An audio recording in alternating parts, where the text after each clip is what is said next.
नमस्कार मित्रों, अपने बीच भारतीय जनता पार्टी के माननीय राष्ट्रीय प्रवक्ता डॉक्टर संबित पात्रा जी आपको संबोधित करेंगे। मेरा अनुरोध है माननीय संबित जी से आपको संबोधित करेंगे। संजय जी बहुत बहुत धन्यवाद। सभी पत्रकार बंधुओं का बहुत बहुत धन्यवाद इस प्रेस कॉन्फ्रेंस में पधारने के लिए। बंधुगण, जैसा कि कल शाम से ही हम सबको आशंका था, आज हो गया है। जब भी हिंदुस्तान में कुछ अच्छा होता है, जब भी हिंदुस्तान में कोई खुशी की बात होती है और भारतवर्ष अच्छा परफॉर्म करता है, तो कहीं ना कहीं कांग्रेसियों को चिढ़ होता है। कहीं ना कहीं राहुल गांधी से रुका नहीं जाता है और राहुल गांधी कहीं ना कहीं उस पूरे विषय पर प्रेस कॉन्फ्रेंस के माध्यम से एक प्रश्न चिन्ह लगाने का काम करते हैं, एक अड़ंगा लगाने का काम करते हैं। कल का दिन एक बहुत महत्वपूर्ण दिन था। कल तो योग दिवस था ही, किंतु संयोग देखिए कल जिस प्रकार से पूरे विश्व में हिंदुस्तान एकमात्र ऐसा देश बना जिसने एक ही दिन में लगभग 87 लाख वैक्सीनेशन, पूरे देश में ये जो वैक्सीनेशन ड्राइव रहा वो अपने आप में एक ऐतिहासिक मोड़ पे जाके खड़ा होता है। और जिस प्रकार से ये काउंटडाउन कल आरंभ हुआ, लोगों में एक उत्साह, एक उल्लास का माहौल था। सोशल मीडिया में हम देख रहे थे, लोग बात कर रहे थे कि अब 50 लाख हो गया, अब 60 लाख हो गया, अब 59 लाख हो गया, अब 70 लाख हो गया। और शाम तक जैसे जैसे 80 लाख के ऊपर हिंदुस्तान वैक्सीनेशन में पहुंचने लगा, कहीं ना कहीं जो भारत की लड़ाई कोरोना के खिलाफ है उसमें भारत जीत रहा है, उसमें भारत अवश्य जीतेगा, इस प्रकार का एक खबर, एक लहर पूरे हिंदुस्तान में आने लगी। किंतु दुखद है कि आज सुबह राहुल गांधी ने प्रेस कॉन्फ्रेंस करके एक व्हाइट पेपर की बात की है और कहीं ना कहीं अड़ंगा लगाने का काम किया है। बंधुगण, आप सब ने इस कोरोना की लड़ाई को शुरू से ही देखा है। आरंभ में ही राहुल गांधी और कांग्रेस पार्टी ने जब भी इस लड़ाई में निर्णायक मोड़ आए, उस समय उन्होंने राजनीति करने की भरसर प्रयास किए। कहीं ना कहीं इस लड़ाई को डिरेल करने का अथक परिश्रम राहुल गांधी ने किया है। मैं तो कहूंगा अथक परिश्रम राहुल गांधी जी ने भी किया है। और अथक परिश्रम केवल और केवल इंडिया की जो लड़ाई है कोरोना के खिलाफ, कैसे इंडिया उससे डिरेल हो जाए, उसमें अथक परिश्रम राहुल गांधी जी ने किया है। बहुत टायरलेस एफर्ट किया है। आप याद रखिए, जब लॉकडाउन की परिस्थिति थी, पहली बार भारत सरकार ने लॉकडाउन किया था, उस समय उसी लॉकडाउन को तुगलकी लॉकडाउन कह के भारत के जो युवराज है कांग्रेस पार्टी के, राहुल गांधी ने संबोधित किया था, ये तो तुगलकी लॉकडाउन है। तुगलकी लॉकडाउन से लॉकडाउन क्यों नहीं हो रहा है? हमें वैक्सीन चाहिए से इस वैक्सीन में तो गाय का खून मिला हुआ है।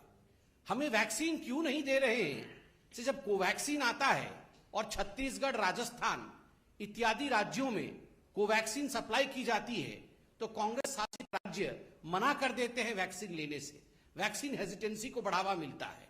ये सभी विघ्न बाधाएं राहुल गांधी ने भारत के कोविड लड़ाई में खड़ी की है। मैं तो आज राहुल गांधी को एक अनसॉलिसिटेड एडवाइस भी दूंगा। वो शायद हमसे एडवाइस नहीं चाहते, मगर फिर भी मैं दूंगा कि कब तक आखिर आप ये वर्चुअल प्रेस कॉन्फ्रेंसेस करते रहेंगे?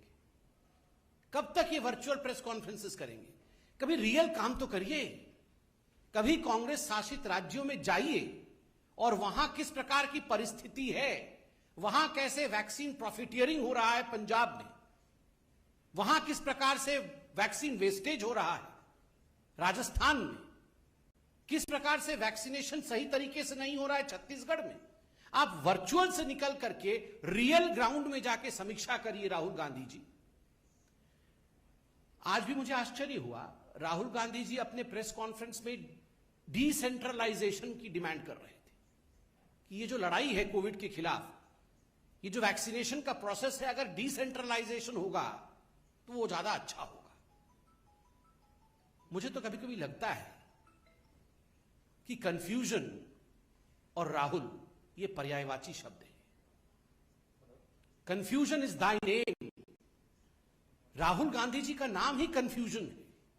ही इज कंफ्यूशियस गांधी। हमेशा कंफ्यूजन, होना चाहिए नहीं होना चाहिए, वैक्सीन लेना है नहीं लेना है। लॉकडाउन करना है नहीं करना है, हर विषय को लेकर एक कंफ्यूजन की स्थिति को उन्होंने उत्पन्न करने का काम किया है, राजनीति करने का काम किया है। आज उन्होंने व्हाइट पेपर के बारे में कहा है कि एक व्हाइट पेपर वो जारी कर रहे हैं और कुछ बिंदु उन्होंने कहा है। बंधुगण, हम भी एक व्हाइट पेपर लेकर आए हैं। ये हकीकत है जो आज आपके सामने हम बयां करने वाले हैं। मैं कुछ सवाल पूछूंगा और उसका उत्तर भी मैं ही दूंगा, क्योंकि हम जानते हैं कि उसका उत्तर राहुल जी नहीं देंगे। सवाल नंबर 1, ये जो सेकेंड वेव हुआ है ये कहां से शुरू हुआ? कांग्रेस शासित राज्य से शुरू हुआ। किन राज्यों में सेकेंड वेव का सबसे बड़ा असर पड़ा और सर्वाधिक प्रतिशत केसेस किन राज्यों में हुए? उत्तर, कांग्रेस शासित राज्यों में हुए। सर्वाधिक मृत्यु किन राज्यों में हुए सेकेंड वेव के कारण? उत्तर, कांग्रेस शासित राज्यों में हुए। चौथा प्रश्न, किन राज्यों में वैक्सीन को लेकर हाहाकार मचा? किन राज्यों ने कोवैक्सीन से इनकार किया और उसके कारण वैक्सीन हेजिटेंसी हुआ? उत्तर, कांग्रेस शासित राज्य। किन राज्यों में सर्वाधिक फैटेलिटी रेट, मृत्यु दर सर्वाधिक किन राज्यों में रही? उत्तर, कांग्रेस शासित राज्य। छठा प्रश्न, सर्वाधिक पॉजिटिव रेट कोरोना को लेकर किन राज्यों में रहा? उत्तर, कांग्रेस शासित राज्य। सातवां प्रश्न, किन लोगों ने डिसेंट्रलाइजेशन डिमांड किया था वैक्सीनेशन में? उत्तर, कांग्रेस ने। आठवां प्रश्न, किन लोगों ने यू टर्न करते हुए डिसेंट्रलाइजेशन के बाद सेंट्रलाइजेशन चाहा? उत्तर, कांग्रेस। कल इतना बड़ा ऐतिहासिक वैक्सीनेशन का पूरा प्रोसेस रहा, किन राज्यों में सर्वाधिक वैक्सीनेशन हुआ और किन राज्यों में सबसे कम न्यूनतम वैक्सीनेशन हुआ? अगर आप इन आंकड़ों को देखेंगे तो सर्वाधिक उन राज्यों में रहा है जिन राज्यों ने श्रृंखलाबद्ध तरीके से अनुशासन में रहकर बिना वैक्सीन हेजिटेशन के, मध्य प्रदेश हो चाहे गुजरात हो चाहे कर्नाटक हो, उन्होंने काम किया। और न्यूनतम किन में रहा है? कांग्रेस शासित राज्यों में न्यूनतम वैक्सीनेशन हुआ। सबसे ज्यादा फैटेलिटी कांग्रेस शासित राज्य में, सेकेंड वेव आरंभ होता है कांग्रेस शासित राज्य में, सर्वाधिक पॉजिटिविटी कांग्रेस शासित राज्य में, वैक्सीनेशन होता नहीं है कांग्रेस शासित राज्य में, और ऊपर से व्हाइट पेपर आप हमें दे रहे हैं। राहुल गांधी व्हाइट पेपर छाप करके, वर्चुअल में से निकल करके रियल में आप अपने राज्यों में जाइए और उन्हें ये आंकड़े दीजिए और उनसे कहिए कि आखिर ये क्या हो रहा। After seeing all this my friends, this questions that I have asked and the answers of these questions, it would not be, I would say, wrong to state that as far as Rahul Gandhi and Congress party is concerned, they should be called as the clown and the circus. जो मैंने आपको आज प्रश्न और उसके उत्तर दिए हैं, इनके बाद ये कहना अतिशयोक्ति नहीं होगा, ये बुरा नहीं होगा कि राहुल गांधी और कांग्रेस को क्लाउन और सर्कस के साथ कंपेयर किया जाए। ये एक सर्कस बना के रखा हुआ है कांग्रेस पार्टी ने, हर विषय में राजनीति करना। और बंधुगण, पिछली बार जब हमने प्रेस कॉन्फ्रेंस किया था, हमने भारतीय जनता पार्टी ने एक बहुत महत्वपूर्ण सवाल पूछा था। आज मैं पुनः वो सवाल भारतीय जनता पार्टी की ओर से दोहरा रहा हूं। हम उत्तर चाहते हैं। पिछली बार कांग्रेस पार्टी ने तो उत्तर नहीं दिया था, मगर उनके कुछ हितैषियों ने अवश्य उत्तर देने का प्रयास किया था। प्रश्न था जिसको मैं दोहरा रहा हूं, क्या राहुल गांधी जी ने वैक्सीन ले लिया है? Rahul Gandhi, are you vaccinated? क्या प्रियंका वाड्रा जी ने वैक्सीन ले लिया है? Priyanka ji, are you vaccinated? Robert Vadra vaccinated हैं या नहीं है? बिकॉज जो कांग्रेस की फर्स्ट फैमिली है, क्या ये फर्स्ट फैमिली वैक्सीनेटेड है या नहीं? आप 1000 वर्चुअल पीसी कर लीजिए, किंतु एक तस्वीर लाखों शब्द बयां करती है। यही कांग्रेस पार्टी है ना जिन्होंने प्रधानमंत्री को टॉन्ट मारा था कि प्रधानमंत्री आपको पहला डोज लेना चाहिए, फोटो अपलोड करना चाहिए, वीडियो अपलोड करना चाहिए वैक्सीन लेते हुए, तब जाके हिंदुस्तान की जनता को लगेगा कि वैक्सीन से कोई खतरा नहीं है और हम वैक्सीन लेंगे। प्रधानमंत्री जी ने जब उनका मौका आया, अर्थात उन्होंने लाइन जंप नहीं किया, जब उनका मौका आया उन्होंने पहले जाकर सुबह सुबह वैक्सीन लिया and yes he posted the pictures. वो फोटो उन्होंने सार्वजनिक किया ताकि लोगों के मन में किसी प्रकार की शंका न रहे। ये जो कांग्रेस का प्रथम परिवार है, फर्स्ट फैमिली है, ये एक फोटो लगा सकती है या केवल वर्चुअल पीसी ही करते रहेंगे? और तो और आश्चर्य का विषय है, इसमें भी गड़बड़ झाला है। जब पिछली बार भारतीय जनता पार्टी ने पूछा कि क्या राहुल जी ने वैक्सीनेशन लिया है, तो खैर राहुल जी तो उत्तर देते नहीं हैं, कुछ हितैषियों ने उनके पार्टी के अंदर से उत्तर दिया कि राहुल जी को वैक्सीन लेना था, 16 तारीख को लेना था, 16 अप्रैल को वैक्सीन लेना था, किंतु 15 तारीख को उनको कोरोना हो गया, इसलिए 16 तारीख को वो वैक्सीन नहीं ले पाए, 16 अप्रैल को। मैं आपको बताना चाहूंगा, इसमें आप लोग सब जाके राहुल जी के ट्विटर हैंडल को जरा देखिएगा। तो आप याद करिए, 18 तारीख को राहुल गांधी जी ने ट्वीट किया था कि मैं अब किसी प्रकार की रैली नहीं करूंगा कोई चुनाव में, अब मैं सभी से अपील करता हूं कि कोई और चुनाव में रैली ना करे, कांग्रेस अब रैली नहीं करेगी, मैं भी रैली नहीं करूंगा। वाह। 20 तारीख को फिर राहुल गांधी डिक्लेयर करते हैं कि मुझे कोरोना हो गया है। आज मालूम पड़ रहा, उनके खुद के लोग डिबेट्स में कह रहे हैं और कुछ लोगों ने स्टोरी छापा है इस पे कि 15 तारीख को राहुल गांधी जी को कोरोना हो गया था, इसलिए 16 तारीख को वैक्सीन ले नहीं पाए। फिर वो जो मोरल हाईग्राउंड लेने की कोशिश 18 तारीख को कर रहे थे कि मैं अब रैली नहीं करूंगा, आप इसमें भी, कोरोना में भी, मैं तो ईश्वर से धन्यवाद करता हूं कि राहुल जी ठीक होकर स्वस्थ होकर हमारे बीच में आए हैं, किंतु इसमें भी राजनीति कर रहे थे। आप कोरोना हुआ था और आप कह रहे थे कि मोरल हाईग्राउंड लेता हूं, मैं रैली नहीं करूंगा, और उसके 4 दिन बाद आप डिक्लेयर कर रहे थे कि मुझे कोरोना हुआ है। मुझे लगता है बीमारी की हालत में इस प्रकार की राजनीति कभी नहीं होनी चाहिए। बीमारी के साथ राजनीति नहीं होनी चाहिए, वैक्सीनेशन के साथ राजनीति नहीं होनी चाहिए। और इन विषयों पे, चूंकि वो एक पब्लिक लीडर हैं, सारे विषयों पे बोलने का उनका अधिकार है, किंतु क्या वो वैक्सीनेटेड हैं, और अगर नहीं है तो जो उनके हितैषी कह रहे हैं क्या उसमें तथ्य है, इन विषयों पे वो अपनी सफाई दें। आज मैं इतना ही कहना चाहता था। बहुत बहुत धन्यवाद। कोई प्रश्न हो तो अवश्य पूछें।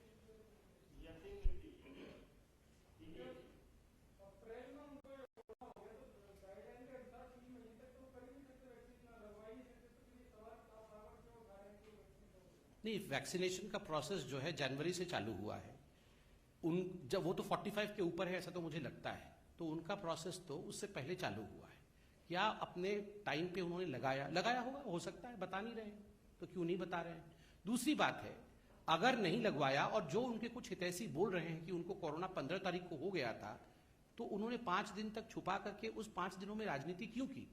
वो बताना चाहते हैं, नहीं बताना चाहते, वो अलग विषय है। मगर 18 तारीख को ट्वीट करके कि मैं अब रैली नहीं करूंगा क्योंकि देश में कोरोना हो रहा है, और एक मोरल हाई ग्राउंड लेने की कोशिश कर रहे थे, तो कहीं ना कहीं इसमें राजनीति हो रही थी ना।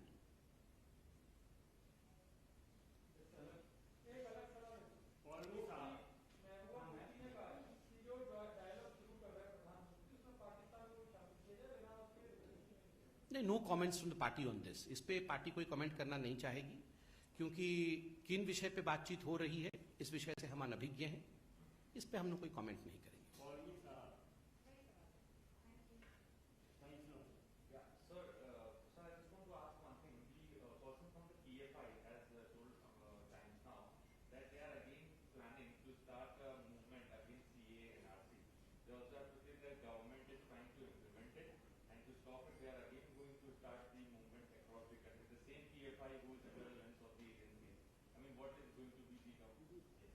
See, as far as the CAA is concerned, it is something which has been passed by the highest body in this country, that is the parliament of this country. It will be implemented. So, of course, there would be few bodies in this country, few organizations in this country, few people in this country who would always be fighting against every law. So be it.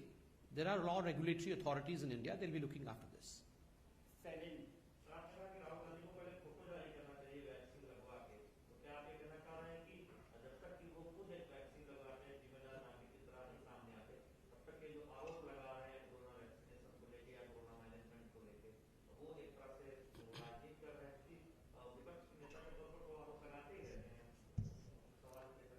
देखिए, पहली बात है, धन्यवाद प्रश्न के लिए। देखिए, पहली बात है कि कोई भी पॉलिटिकल लीडर, चाहे वो राहुल गांधी हो या ऑपोजिशन में कोई भी पॉलिटिकल लीडर, उनका ये लोकतांत्रिक प्रणाली में अधिकार है कि वो प्रश्न उठा सकते हैं, किंतु एक जिम्मेदार नेता बनना और जिम्मेदारी से अपने कर्तव्यों का निर्वहन करना, ये भी बहुत उचित होता है, यह भी बहुत आवश्यक होता है। अब देखिए, कांग्रेस पार्टी ने वैक्सीन को लेकर समय समय पर जिस प्रकार की बातों को फैलाया, जिस प्रकार के भ्रम को फैलाया, जिस प्रकार के झूठ को फैलाया, उससे वैक्सीन हेजिटेंसी को स्थान मिला।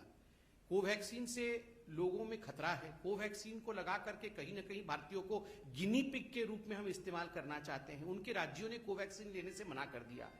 उसमें कोवैक्सीन में गाय का सीरम, गाय का खून मिला हुआ है, इस प्रकार की बातें करना। और देखिए, खुद ही राहुल गांधी ने कहा था कि प्रधानमंत्री जी को पहला डोज लेना चाहिए ताकि लोगों के मन के अंदर से भय और भ्रम मिट जाए। तो उनके ऊपर भी तो वो कानून लागू होता है, उनके ऊपर भी तो उनकी बातें लागू होती है। अगर कांग्रेस पार्टी ने भ्रम फैलाया है और वैक्सीनेशन आज सर्वाधिक आवश्यक है, तो यह स्वाभाविक है कि उनके सबसे बड़े नेता खुद वैक्सीनेट हो, उसकी तस्वीर डालें, ताकि कम से कम जो लोग कांग्रेस को मानते हैं, कुछ लोग तो हैं ही ऐसे आज भी, उनके कार्यकर्ता तो हैं ही, तो उनके कार्यकर्ता तो कम से कम वैक्सीनेटेड हो जाएं, इतना तो उनका कर्तव्य है। विकास चल रहा मेरा सवाल है कि शरद पवार जिस तरीके से बैठक ले रहे हैं और विपक्षियों को नामबंद करने की कोशिश की जा रही है, इसको बीजेपी किस रूप में देखती है? नहीं, ये बैठक तो 2014 के बाद हर चौथे दिन होती रहती है। ये जो विपक्षियों को लामबंद करने वाली बैठक होती है, ये लामबंद करने वाली बैठक, जिसको आदरणीय प्रधानमंत्री जी ने पहले ठगबंधन भी कहा था, ऐसे ठगबंधन बैठक तो समय समय पर होती रहती है। हमने हर चुनाव से पहले देखा है, ये बैठक भी करते हैं, हाथ पकड़ करके खड़े भी होते हैं, मगर सही समय आने पर साथ में लड़ते ही नहीं है। क्योंकि देश में आज एक लीडरशिप क्राइसिस है, कोई लीडर ही नहीं है। कुमार गौरव न्यूज़ 24। सर, दिल्ली सरकार बार-बार वैक्सीनेशन को लेकर के सवाल कर रही है। तो कहना है कि कल जो मासिव वैक्सीनेशन ड्राइव हुआ, दिल्ली को कुछ खास कोशिश करेगी। एडिशनल में कुछ लोगों को प्रोवाइड करेगा। जुलाई का जो कोटा बताया गया है वो 11 लाख कोशिश है, जबकि उनकी रिक्वायरमेंट बहुत ज्यादा है। तो अनइक्वल डिस्ट्रीब्यूशन का भी कहना है कि पूरे स्टेट्स को देना। देखिए, इस प्रेस कॉन्फ्रेंस में आने से पहले मैंने दिल्ली के आंकड़ों को देखा था। जहां तक मैं जानता हूं, दिल्ली के पास 10 लाख डोज 21 तारीख को मौजूद थे और उन्होंने 76,000 के आसपास ये वैक्सीनेट किया है। किसने कहा था उनको कम वैक्सीनेट करने के लिए? आप एग्जॉस्ट तो करिए 10 लाख पहले, उसके बाद आपको दूसरा खेप दिया जाएगा। ये देखिए, हमेशा हर विषय पर आक्षेप करना, हर विषय पर यह कहना कि मुझे काम करने नहीं दिया जा रहा है, हर विषय में ये भेड़िया आ गया, भेड़िया आ गया, भेड़िया आ गया, इस प्रकार का जो रोना है, ये अरविंद केजरीवाल जी करते रहते हैं। अब लोग भी जान गए हैं और उब गए हैं अरविंद केजरीवाल जी के इस तरीके से। अब अरविंद केजरीवाल जी और दिल्ली के सरकार की इन बातों पर लोग विश्वास नहीं करते हैं। मैं उनसे आज निवेदन करूंगा कि वो पहले तीव्र गति के साथ वैक्सीनेशन आरंभ करें, बाद में अपनी एडवर्टाइजमेंट और अपने पब्लिसिटी का काम करें। आमोद राय, टीवी 9। पंडित जी, राहुल गांधी ने एक बात कहा कि प्रधानमंत्री को आपको उन लोगों को आपको जरूरत है, आपको तो सोचने की जरूरत है, इसलिए उनको मदद करिए, उनको जो है रिलीफ देने की जरूरत है, परिवार वालों को मदद की जरूरत है। देखिए, मुझे लगता है राहुल गांधी जी ठीक से अध्ययन नहीं करते हैं। हर कोरोना पीड़ित को किस प्रकार से मदद किया जा सके, उसके लिए आदरणीय प्रधानमंत्री जी दिन रात एक कर रहे हैं।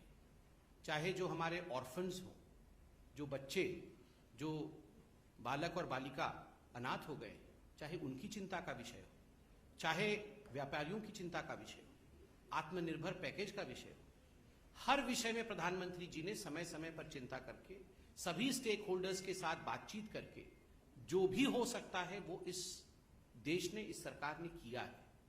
मगर राहुल गांधी जी को ये कुछ दिखता नहीं और हर विषय में वो राजनीति करना चाहते हैं, ये दुखद है।